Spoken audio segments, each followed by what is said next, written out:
آگے ہم نے بہت کڑوے فیصلے کرنے ہیں، بوجھ ان پر پڑنا چاہیے جو برداشت کر سکتے ہیں۔ آئیں اپنی انا سوچ اور اختلافات کو دفن کریں، پاکستان کو اس کا مقام دلائیں۔ وزیر اعظم کا SIFC کی اپیکس کمیٹی سے خطاب، کہا وفاق اکیلا کچھ نہیں کر سکتا، صوبوں کو تعاون کرنا ہوگا۔ 1350 ارب روپے آ جائیں تو ہم کشکول توڑنے کی طرف بڑھیں گے۔ کہا عسکری قیادت نے غیر ملکی سرمایہ کاری کے فروغ میں بھی غیر معمولی کام کیا۔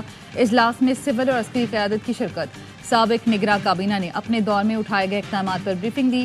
وزیر اعظم سے چاروں وزرائے اعلیٰ کی ملاقات، وفاق اور صوبوں میں تعاون جاری رکھنے پر اتفاق۔ وزیر اعظم نے صوبوں کو مکمل تعاون کی یقین دہانی کرائی۔ اجلاس سے پہلے وزیر اعظم شہباز شریف سے آرمی چیف کی ملاقات بھی ہوئی۔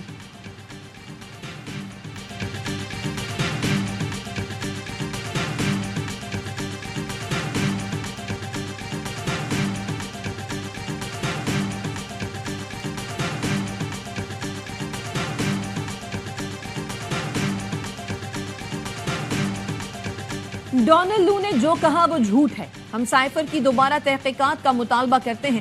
بیرسٹر گوہر کا کہنا ہے ڈونلڈ لو کے بیان پر اسد مجید کو اپنا موقف دینا چاہیے۔ رؤوف حسن کہتے ہیں گزشتہ روز سائفر کی حقیقت کو تسلیم کیا گیا۔ PDM-1 حکومت نے پہلے کہا سائفر کی کوئی حقیقت نہیں، اب پتہ چلا ہوگا کہ بانی PTI نے کبھی سائفر سے متعلق جھوٹ نہیں بولا۔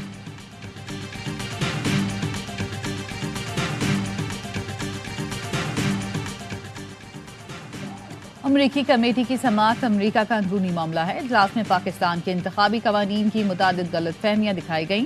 امید ہے امریکی کانگریس پاک امریکہ تعلقات بہتر بنانے کے لیے کردار ادا کرے گی۔ ترجمان دفتر خارجہ کا کہنا ہے پاک ایران گیس پائپ لائن پر حکومت پاکستان کا اپنا فیصلہ ہوگا۔ ڈاکٹر شکیل آفریدی سے متعلق ہماری پوزیشن میں کوئی تبدیلی نہیں آئی۔ ہیوسٹن میں ہمارا مشن عافیہ صدیقی کے اہل خانہ اور وکلا سے رابطے میں ہے۔ پاکستان نے افغانستان میں دہشت گردوں کو نشانہ بنایا، ہمارا ہدف گل بہادر گروپ تھا۔ نیوکلیئر سے حاصل توانائی ماحول دوست ہے، توانائی کے مسائل حل کرنے کے لیے پائیدار اقدامات ناگزیر ہیں۔ وزیر خارجہ اسحاق ڈار کا برسلز میں جوہری توانائی سربراہی اجلاس سے خطاب، کہا دنیا کو صاف اور سستی توانائی کی ضرورت ہے، نیوکلیئر انرجی کو مزید محفوظ بنانے کے لیے توجہ دینا ہوگی۔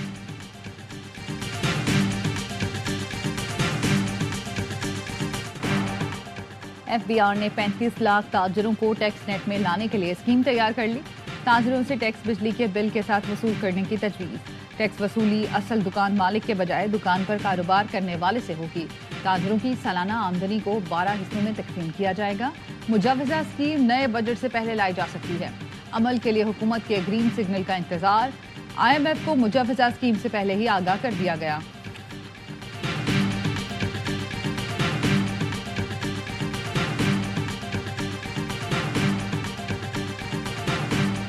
IMF نے NFC ایوارڈ ری وزٹ کرنے کی بھی بات کی ہے۔ ہمیں at some point in time اس کو بیلنس آؤٹ کرنا پڑے گا۔ پچکاری ہو جائے گی PIA کی، جون تک اس کو آگے لے کر جانا ہے۔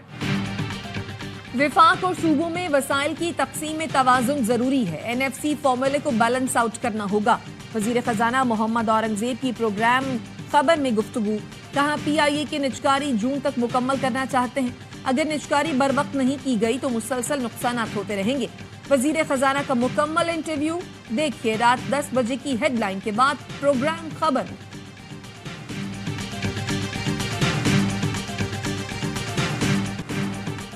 سینٹ الیکشن کے لیے کاغذات مسترد ہونے پر زلفی بخاری اور صنم جاوید کی اپیل، ٹریبیونل نے فیصلہ محفوظ کر لیا۔ جسٹس شاہد بلال حسن نے کہا ایک بچی کے ساتھ ایسا کیوں کیا جا رہا ہے؟ مجھے لگتا ہے جیل میں ہونے کے باعث صنم جاوید تمام تقاضے پورے نہ کر سکیں، ہو سکتا ہے میں درخواست منظور کر لوں۔ سینٹ الیکشن کے لیے کاغذات مسترد ہونے پر مراد سعید، اعظم سواتی اور خرم ذیشان نے الیکشن ٹریبیونل میں اپیل دائر کر دی، موقف اپنایا۔ الیکشن کمیشن نے کاغذات بے بنیاد الزامات پر مسترد کیے، کاغذات منظور کر کے سینٹ کا الیکشن لڑنے کی اجازت دی جائے۔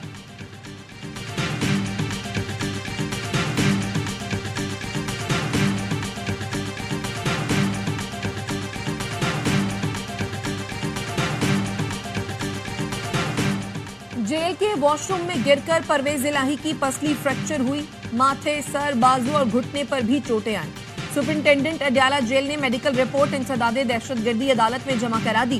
ڈاکٹرز نے پرویز الہی کو 2 ہفتے آرام کا مشورہ دیا ہے۔ گوادر پورٹ اتھارٹی کالونی میں شہید ہونے والے جوانوں کی نماز جنازہ ادا کر دی گئی. سپاہی بہار خان اور سپاہی عمران علی نے دہشت گرد حملہ ناکام بناتے ہوئے جام شہادت نوش کیا تھا. فائرنگ کے تبادلے میں 8 دہشت گرد ہلاک ہوئے تھے. سیکورٹی فورسز کا پنجپور میں انٹیلیجنس بیسڈ آپریشن مطلوب دہشت گرد چاکر لیاقت مارا گیا.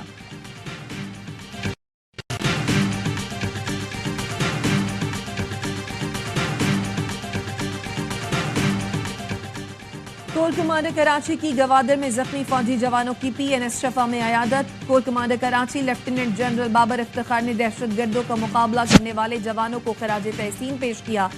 کہا قوم اپنے دلیر جوانوں پر فخر کرتی ہے. جوان ہر قسم کے حالات سے نمٹنے کے لیے سربکف رہتے ہیں. دہشت گرد اپنے مذموم مقاصد میں کبھی کامیاب نہیں ہو سکتے.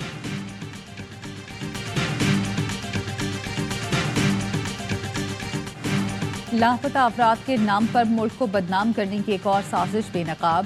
25 مئی 2022 سے لاپتہ ظاہر کیا گیا تربت کا کریم جان گوادر حملے میں مارا گیا. اس سے پہلے لاپتہ افراد کی فہرست میں شامل دہشت گرد امتیاز احمد بھی مارا جا چکا. لاپتہ ظاہر کیا گیا دہشت گرد عبدالودود مچھ حملے میں ہلاک ہوا تھا.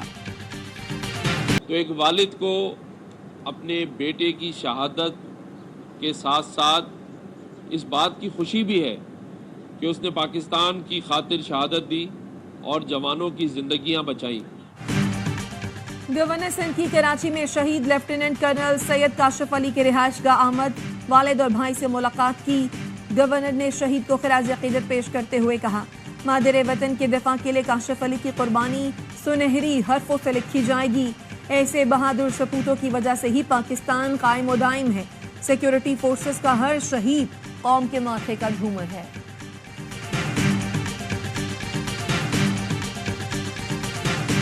اسرائیلی فوج کی غزہ میں بمباری. 24 گھنٹے میں 100 سے زائد فلسطینی شہید. الشفا اسپتال پر اسرائیل کا چھاپا اور آپریشن چوتھے روز میں داخل. درجنوں فلسطینی شہید اور زخمی ہو چکے. اسرائیلی فورسز کا مقبوضہ مغربی کنارے میں پناہ گزین کیمپ پر ڈرون حملہ. 2 فلسطینی شہید. امریکی وزیر خارجہ کی سعودی عرب میں ولی عہد محمد بن سلمان سے ملاقات. اینٹنی بلنکن کا کہنا ہے حماس اور اسرائیل کے درمیان معاہدے کے قریب ہیں.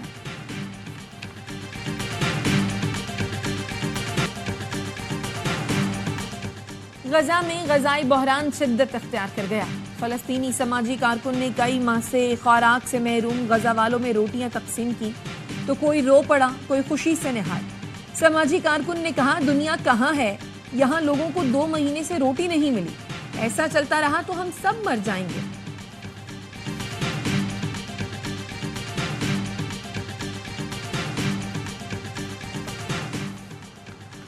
کراچی میں کھلے مین ہول نے ایک اور معصوم کی زندگی نگل لی. شاہ لطیف ٹاؤن میں 4 سال کا محسن گلی میں کھیلتے ہوئے گٹر میں جا گرا. علاقہ مکینوں نے بچے کی لاش گٹر سے نکالی. کہتے ہیں انتظامیہ کو بار بار کہنے کے باوجود گٹر کے ڈھکن نہیں لگائے گئے.